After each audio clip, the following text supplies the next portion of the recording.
Raycon, the everyday earbud, the earbud that I use that I encourage you to go check out. I love this product so much, well, I got me a second pair because I thought I lost the first pair. Now I got two. That's how much I love Raycon everyday earbuds. Go to rayconglobal.com to get you a pair of Raycon earbuds today with the high quality, smooth sounds that just go into your ears. And it is just a fantastic, affordable price. Raycon, get you a pair today. This isn't a paid ad, by the way. I just love the product, and I encourage you to go check it out at rayconglobal.com. And now, onward to the AJ birthday celebration.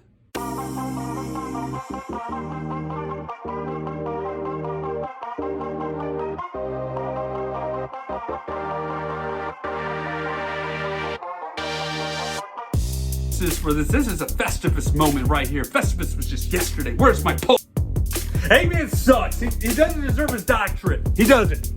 How was the island?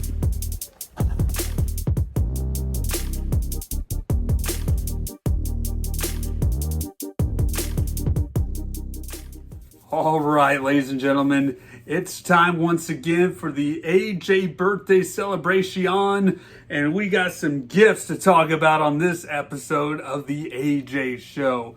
First up on the agenda is it's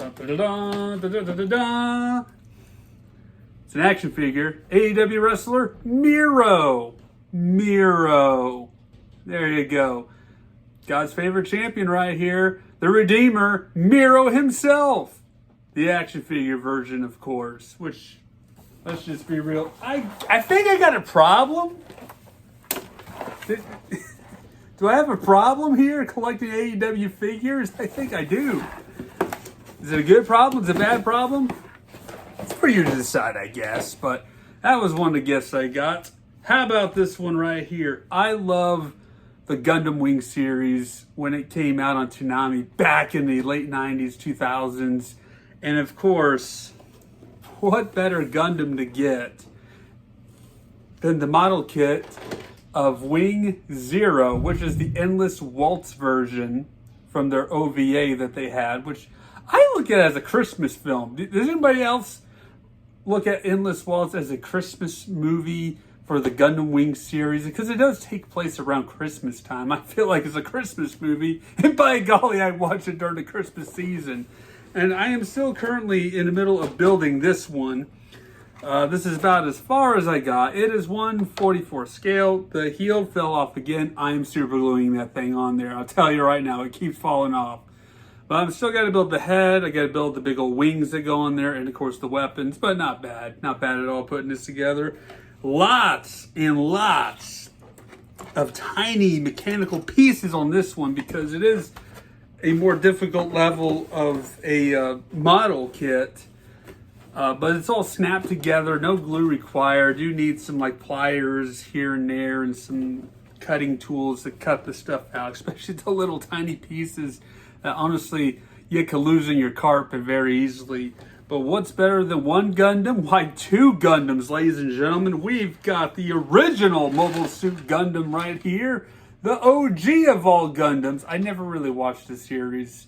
It's the first one that ever came out back in the 70s in Japan.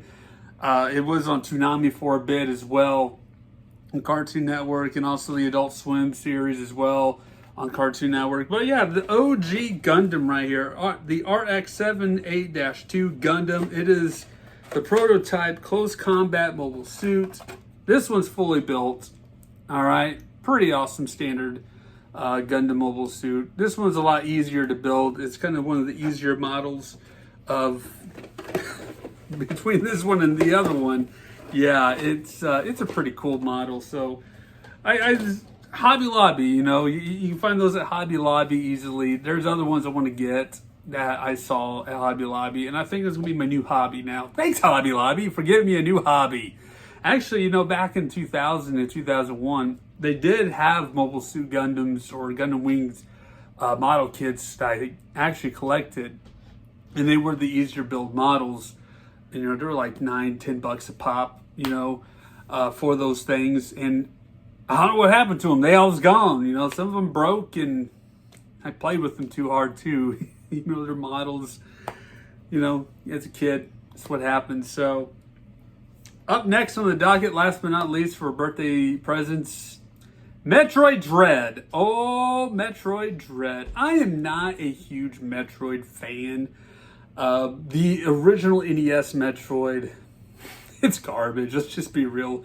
It has that classic archaic style. You get lost so easily in this world, but because the map feature is really non-existent, you really don't know where you're going. You're just taking random guesses. That's the NES version. Now, Super Metroid. Oh man, that's a perfect Metroid game on the Super Nintendo. I've played that. I've gotten all the way to Mother Brain on that one, and I can't beat Mother Brain. I'm stuck on that one still. Now, I have played Metroid 2 Samus Returns on the 3DS, and that is a masterpiece. And this takes a lot of notes from that version and adds a little bit extra to it. So this is really good. This is basically, the internet says it's the hardest one of all on the Metroid series. And so far, I'm playing on the rookie setting, of course, because I'm not very good at Metroid games. But I'm having a blast with this. It's a good time. The indie robots in there, there's sections, and this is what gives the name Dread. Basically, you crash on this planet, I think, if I recall the story. And then, because they sent these research robots to this planet, well, these research robots got pretty much what Rogue got reprogrammed or something, and now they're after to kill me. All right, so if you go into certain sections, it's one-hit kill. All right, once they capture you, it's game over. All right, when you go in those sections, they're hunting you down.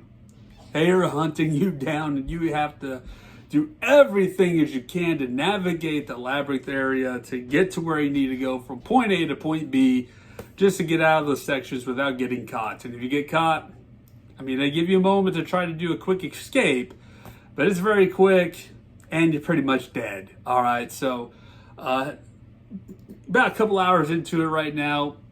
It's still got a long ways to go with this one, but it's so far I'm enjoying my time with Metroid Dread. It's a good time. Good time. And part of the birthday celebration, of course, some of the activities was over the weekend. We got to tour the Arrowhead Staduim of Kansas City Chiefs, and that was an awesome experience. I had all plans and intentions of filming, but as soon as the tour started, that was the first thing they said: you cannot film because of the NFL. So all hopes and dreams of vlogging my adventure went down the toilet because of the NFL rules that you cannot film a tour in their stadium. It is what it is. But you can take pictures, by golly. So we took a bunch of pictures. So I can't really show you any of the footage because I have no footage. But it was a very cool experience just to go in there and tour the stadium, learn about the history, learn about the different modifications they did over the years. Get to see some of the worn gear in their Hall of Fame area. You saw the Super Bowl trophies, you know, the two that they have, and the AFC Championship trophies as well. And got to see the locker room. The locker room was pretty cool. Took a picture with Patrick Mahomes' locker. So that was a good time. So it was a good experience. But not only did we do that, but we also went to, I think it's called Oak Park Mall in Olathe, I believe, in that area of Kansas City, Kansas area. And decided to go to the mall. And we ended up at a Lego store. And guess what? Because it's a Lego store.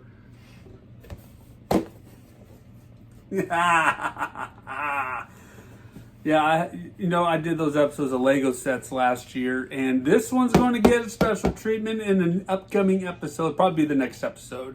Well, we're going to take a look at this 3-in-1 castle, and yeah, it's 3-in-1, but you have to deconstruct what you build to build the other two sets. I ain't doing that. I built the main event. This thing is beautiful. This thing is magnificent. It is amazing. I put it right next to the Royal Knights Castle. That came out in 1994 or 5, whichever year it was. I think it was 95. But anyways, sitting right next to the castles. I love the Lego Castle series. Always did as a kid, and these were just always so cool to put together and just play with as a kid. And now it's sitting there displayed on my bookshelf. and just a good old time. So this thing took about 3 or 4 hours of building. So about half the time it's a Royal Knight's Castle, which, you know, yeah.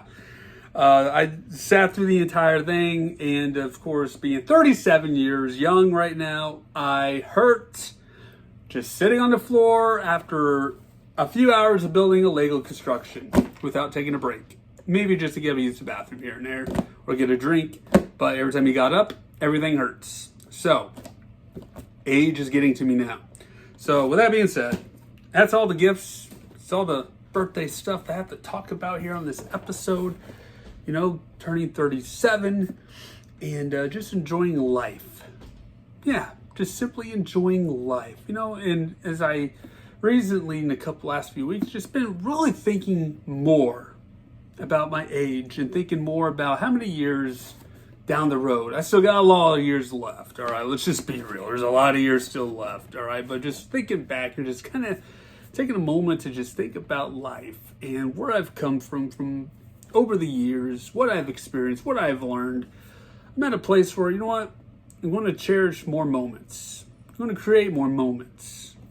Be more intentional with things in life. So, kind of taking some lessons, just kind of taking some time to just reflect. And yeah, that's about it. So, thank you guys so much for watching this episode. Y'all stay safe out there. Take care. Happy birthday to me. Oh yeah, I'm going to play my Lego set now.